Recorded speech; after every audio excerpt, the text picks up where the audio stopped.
আজ আমরা যারা এখানে উপস্থিত আমরা সবাই একরকম নয় আমাদের আদর্শ আলাদা অভিজ্ঞতা আলাদা দৃষ্টিভঙ্গিও আলাদা কিন্তু তারপরেও আমরা একসাথে বসেছি আলোচনা করছি কারণ আমরা সবাই দেশের জন্য দেশের মানুষের জন্য ভাবছি আর এই ভিন্নতা নিয়ে একসাথে কথা বলছি একের পর এক শুনছি এটাই গণতন্ত্রের আসল সৌন্দর্য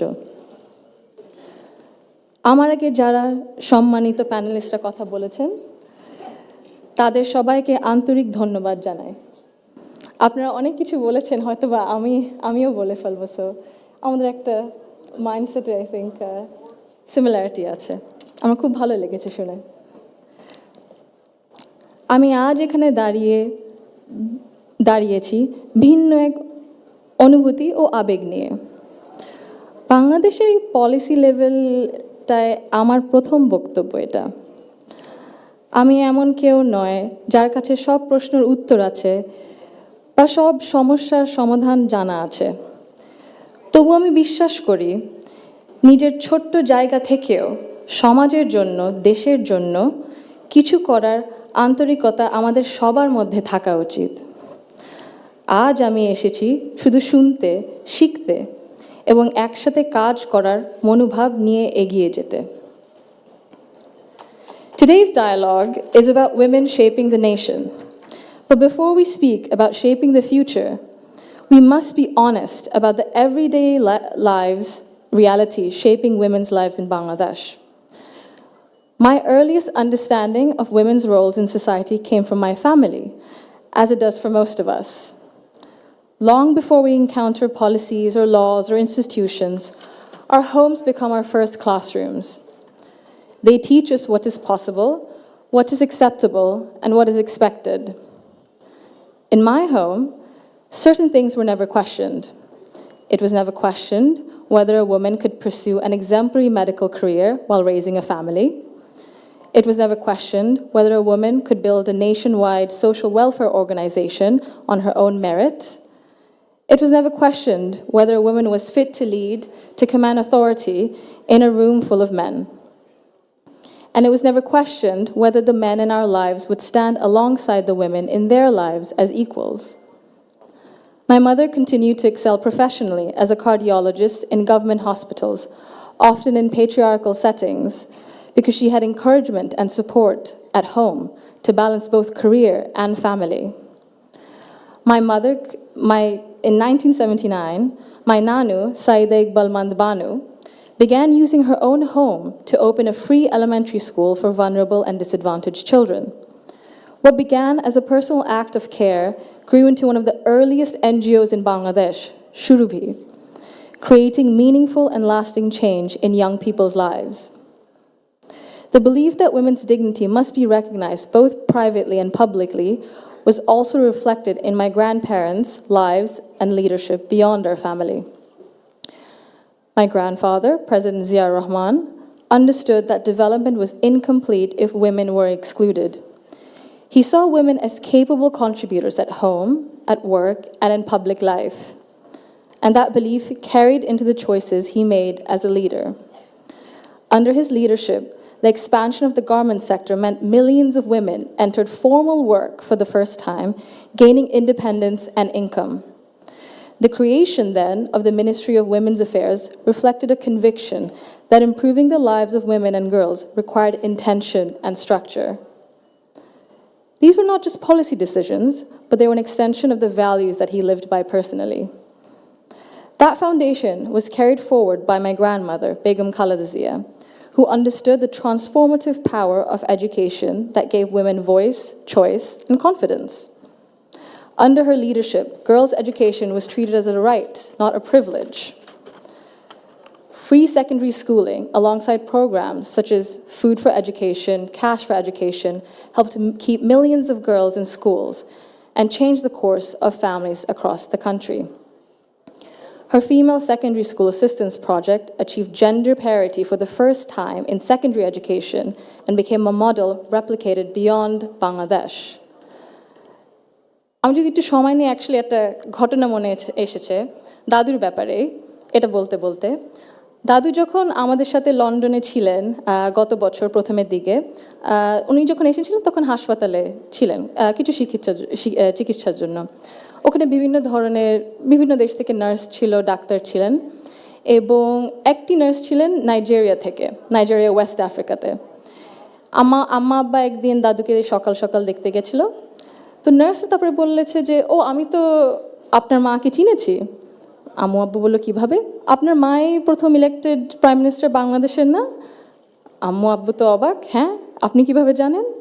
তো নার্স তারপরে বললো যে আপনাদের যে উনি যে এত কিছু করেছেন এই মেয়েদের শিক্ষার জন্য, specially primary education, food for education, cash for education, এগুলো আমাদের সরকার ওই 35-30 বছর আগে দেখে ইমপ্লিমেন্ট করেছিল। আর ওই কারণে লক্ষ লক্ষ মেয়েরা গ্রাম অঞ্চলে, ওদের দেশে গ্রাম অঞ্চলে বিভিন্ন জায়গায় সদরে এখনও শিক্ষা পাচ্ছে, অন্তত প্রাইমারি এডুকেশন লেভেলে। সো ভাবলাম একটু শেয়ার যদি করি, এখানেই করবো আপনাদের সাথে। জি। She also understood that education alone was not enough if women were not supported to remain in public and economic life.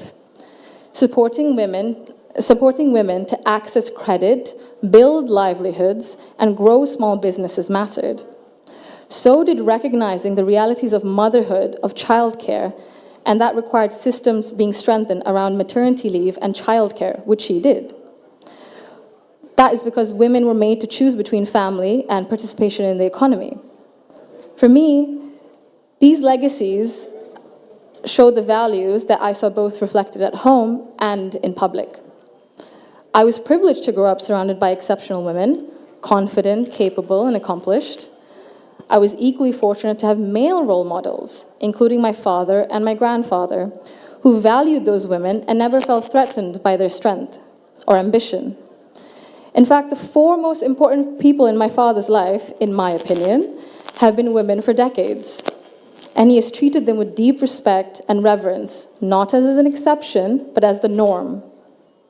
Because of this, I grew up with what I now recognize was a skewed understanding of society. Living between Bangladesh and the UK taught me something important. Policies and access alone do not create equality.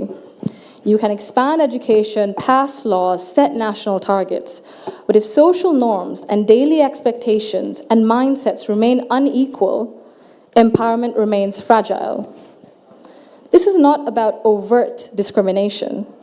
Inequality often survives through habit and comfort, through what feels normal. In Bangladesh, women still perform around 85% of unpaid household and care work, spending over 7 times as many hours as men on this labor each day. This work is valued at 19% of our GDP and remains largely invisible in economic planning and national decision-making. This makes something very clear. Gender equality is not a women's issue, it is an economic and national issue.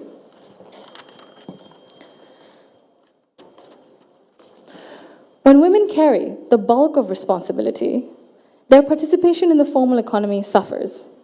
Despite significant gains in girls' education, women's labor force participation in Bangladesh remains below 40% compared to over 80% for men.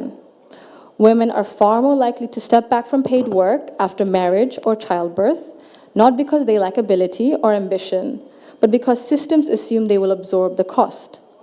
This imbalance begins early. Girls are expected to adjust their ambitions around family needs, while boys are rarely taught that responsibility and care are shared obligations. Over time, this became structural and progress stalls.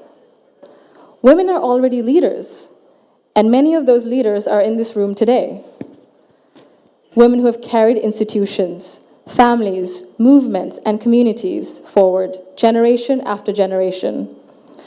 Bangladesh's progress bears your fingerprints, even when history has not always said your name out loud. This brings me to a central point. Belief means nothing without action. To the men among us, our fathers, our brothers, our sons, our husbands, our colleagues and friends, your support for women's rights matters. Your celebration of women's success matters, But equality cannot survive on words alone. If systems and expectations continue to rely on women's sacrifice as the default, inequality continues comfortably. Fathers, in particular, I believe, have a unique role in breaking this cycle. I'm an only child, and I never was once made to feel that my parents wished for a son instead. My father once scolded someone for even asking that question. He understood that while I was treated with respect and care at home, the world outside would not always be the same. So he made sure that I could navigate it with confidence. What shaped me were not his speeches, but his consistency. Through his daily choices, he showed me what I should expect from the world. This is how change becomes sustained. When men confront in our lives, in our homes, unconscious bias honestly and model their behavior through respect and action, they create space for women not just to survive, but to thrive. In Bangladesh, the cost of inaction is visible. Girls' dropout rates sharply rise during adolescence. Women in public life, in leadership, face harsher judgment. In Bangladesh alone, there's a statistic that 78% of women have faced harassment online, primarily from Facebook. Education and opportunity collapse if inequality at home and in mindset remains untouched. And for a country facing climate change, economic and political transition, demographic pressure, Bangladesh cannot afford to sideline half its population through exhaustion and social expectation. When women are welcomed rather than sidelined, they do not only change their own lives, they change the future of their families and the future of the nation. If Bangladesh wants real progress, not symbolic success stories, but sustained national development, then empowerment cannot stop only at classrooms, only in offices or policies. They must reach our homes, our institutions, and our mindsets. And it must be the responsibility of all of us. I thank you all for engaging in an inclusive dialogue today that reflects the true spirit of progress. Thank you. Thank you so much for your valuable opinion and remarks, Barrister Zaima Rahman.